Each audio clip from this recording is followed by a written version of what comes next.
Salam, xoş gördük dostlar.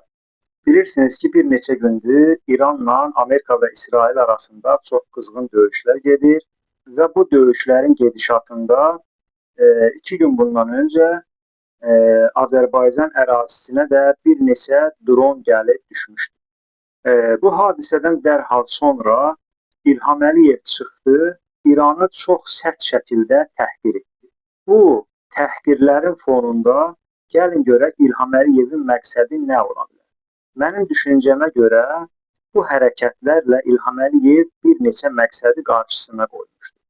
Birinci məqsəd budur ki, İlham Əliyevin Azərbaycanda nüfuzu həddindən artıq aşağı düşüb və o itirilmiş nüfuzunu, itirilmiş qürurunu bu cür hadisələrlə özünü vətənpərvər göstərməklə, Azərbaycan xalqının qəhrəmanı kimi göstərməklə itirilmiş nüfuzunu, itirilmiş qürurunu bərpa eləmək istəyir.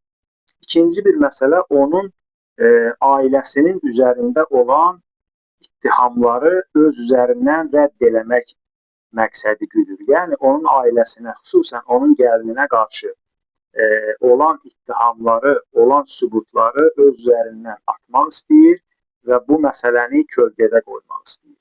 Üçüncü bir məsələ doğrudan da Azərbaycanda sosial və iqtisadi problemlərin çox olmağı, Azərbaycanda Azərbaycan xalqına qarşı olan polis özbaşınaçılıqları, məhkəmə orqanlarında, polisdə, prokuratura orqanlarında və digər orqanlarda baş alıb gedən özbaşınaçılıq və rüşvətdir ki, İlham Əliyev bu cür ucuz oyunlarla bütün bu işlərin üstünə kölgə salmaq istəyir. Dördüncü və ən böyük ehtimal olunan məsələ isə doğrudan da İsrailin Azərbaycanda hərbi obyektlərinin olmağı və İlham Əliyevin bu müharibədə öz mövqeyinin harada olduğunu sərgiləməsidir.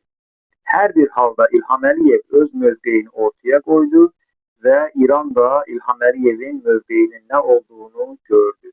Nəticədə İlham Əliyev İsrailin təsiri ilə ya sözdə İrana qarşı baskı yaratmaq istəyir, ya da doğrudan da Azərbaycandan İrana qarşı yeni bir cəbhə açmaq fikrindədir. Hər bir halda İran dronunun Azərbaycana gəlib düşməsi iki haldan xaric deyil. Ya bu dron səhv olaraq gəlib Azərbaycan ərazisinə düşüb, ya da bu İsrailin bir oyunudur. Azərbaycandan İrana qarşı yeni bir cəbhə açmaq. Əgər bu dron səhvən İran ərazisindən gəlib Azərbaycan ərazisinə düşübsə, bu mənə elə gəlir ki, təbii qarşılanmalıdır belə bir şəraitdə.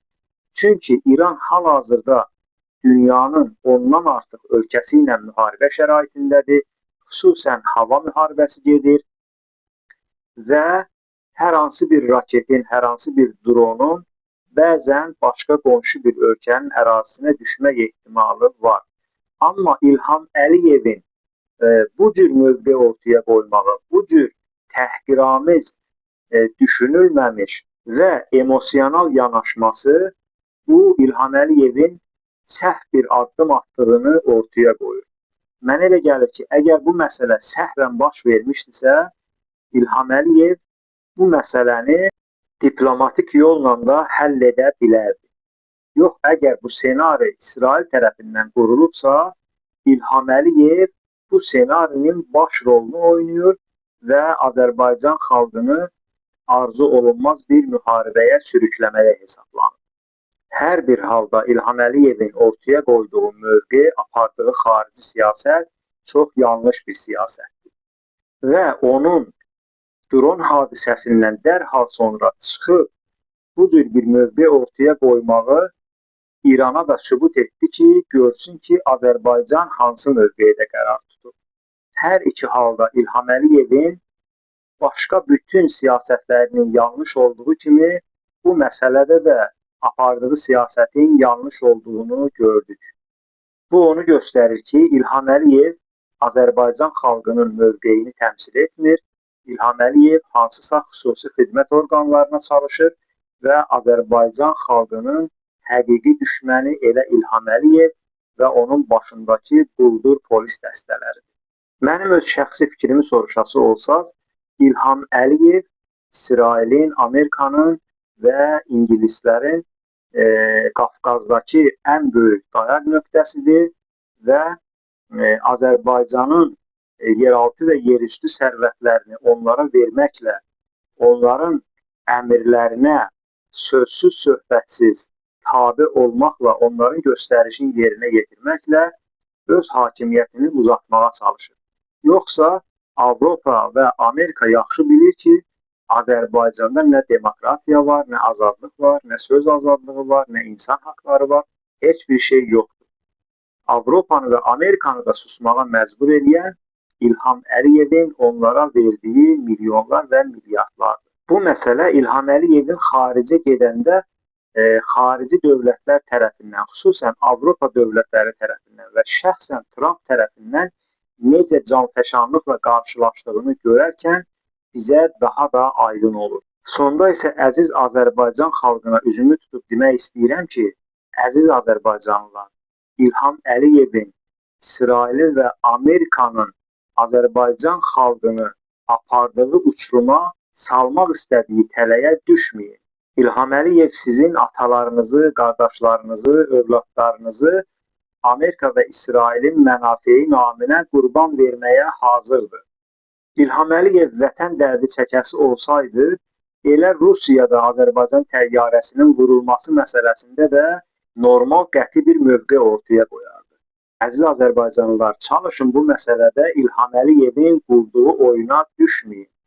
Yoxsa sizə necə ki 2-ci Qarabağ döyüşündə Azərbaycan xalqına çatan ancaq və ancaq minlərlə şəhid, minlərlə qazi, minlərlə yetim qalan uşaqlar oldu, bu məsələdə də yenə o cür olacaqdır. Nə sizin şəhid ailələrinizə sahib çıxan olacaq, nə şəhid övladlarına sahib çıxan olacaq. Beləliklə ortada qalıb bir loğma çörəyə möhtac olacaqsınız. Sizi aldadıb öz torlarına salmasınlar. İlham Əliyevin vətənpərvərlikdən danışmağına aldanmayın. İlham Əliyev əgər vətənpərvər olsaydı, Azərbaycan xalqına yaxşı qulluq eləyərdi, yaxşı baxardı, onların övladlarına uşaq pulu verərdi, yaşlılarına doğru düzgün pensiya verərdi. İlham Əliyevin vətənpərvərlikdən danışmağı fahişənin namusdan danışmağı kimi bir şeydir.